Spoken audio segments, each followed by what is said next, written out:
Hey there, campers. Here we are again for another chapter summary for The Great Gatsby. This one is chapter 5. This is the one where Gatsby and Daisy reconnect. Now, in this chapter, not only do we see the symbolism of color again, but we also see the the motif of weather. Weather is huge in The Great Gatsby, if you haven't noticed. There's always something going on with the weather that is reflective of the people's moods.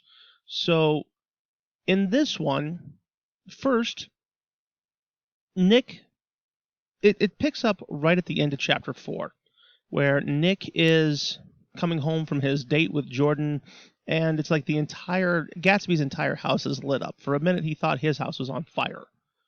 Instead, Gatsby's out there. He's like, hey, I haven't taken a swim. We should go for a swim. And Nick's like, no, I got to go to work. He's like, I haven't been to Coney Island. We should go to Coney Island, get a hot dog. He's like, Jay, it's closed.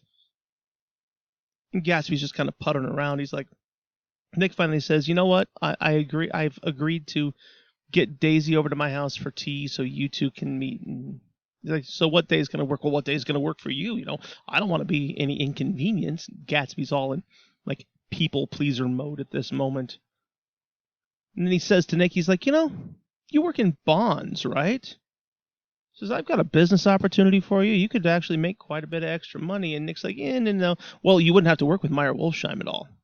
Nick says, no, really, I'm too busy, And I've always wondered what that side deal was that Gatsby wanted Nick to get into. Was it money laundering? Take some of Gatsby's money and buy stocks with it and make it look legitimate? Or insider trading, stock tips so that he could invest his money, make even more money? I don't know. It's never really clear, but we know that Gatsby's looking for a connection there. So Nick calls up Daisy and says, come over for tea on Friday about 4 o'clock. He says, don't bring Tom. She says, Tom who? Very shy, very playful. And Gatsby gets a little crazy. I mean, he buys all these flowers. He wants to get the grass cut. And, the weather is rainy and cool. And he's just like, he's a totally different Jay Gatsby than what we've seen before. Normally he's so calm and cool and measured, and now he's all paranoid, and he's just like, he's extremely nervous because he's thinking he's going to see Daisy again for the first time in years. And this is where we see that motif of weather come in. The cloudy, gloomy weather reflects Gatsby's own mood. But then when he and Daisy actually have an opportunity to reconnect, and they break down those walls, the sun comes out, and the sun is shining in the book. Now, the clock in Nick's house is also very highly symbolic. Gatsby's leaning up against the mantle trying to look all cool and suave, and he ends up knocking the clock off the mantle, and Nick's like, don't worry, it was already broken. The broken clock is frozen at a moment in time.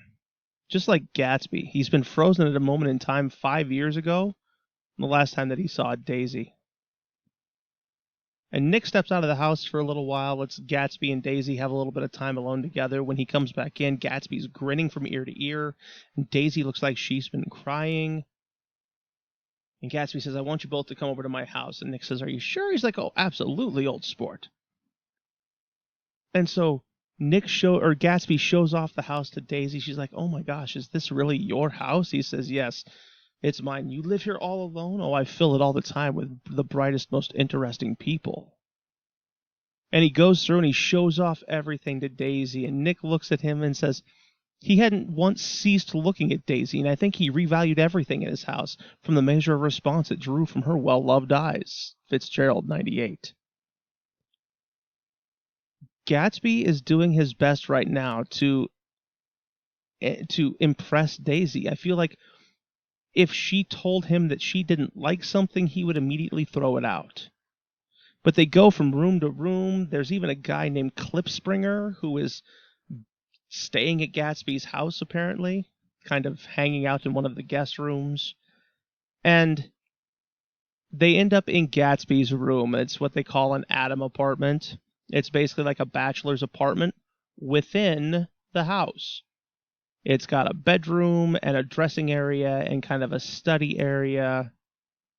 And he starts pulling out all these shirts And says, yes, I have a man in Europe who sends me over selection once a season. And he's like, twill and cotton and satin and silk and linen and just in every color and shape imaginable. And Daisy starts crying over these shirts. I'll give you a hint. It's not really about the shirts.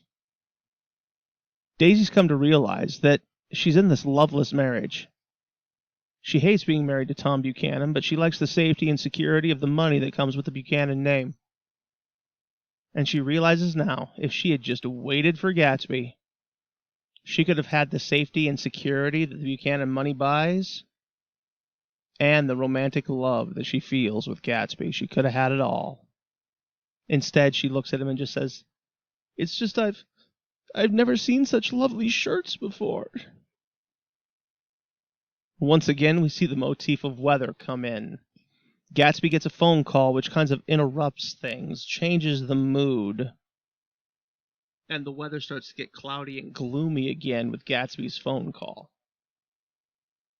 And obviously they're talking about some shady deal. We don't know exactly what's going down.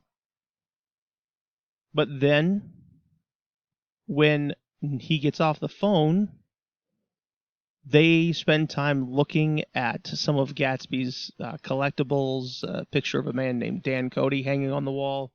And they decide they're going to wake up Klipspringer and make him play the organ so they can dance and sing and have a good time. And Klipspringer gets up and plays for a while, but Nick looks at the way that Gatsby and Daisy are looking at each other, and Nick knows that he's a total third wheel right now. They've lost, or he's been lost in the way that they look at each other. And at the end of the chapter, he says it is an hour of profound human change, and excitement is generating on the air. This all happened in the hour between 4 and 5 o'clock. And there's been a dramatic change. Gatsby suddenly has everything that he ever wanted in life. He's got money, he's got fame, he's got success, he's got power, and now he's got the girl too. This guy, he's in heaven right now. So that ends chapter 5, guys. I'll see you for chapter 6.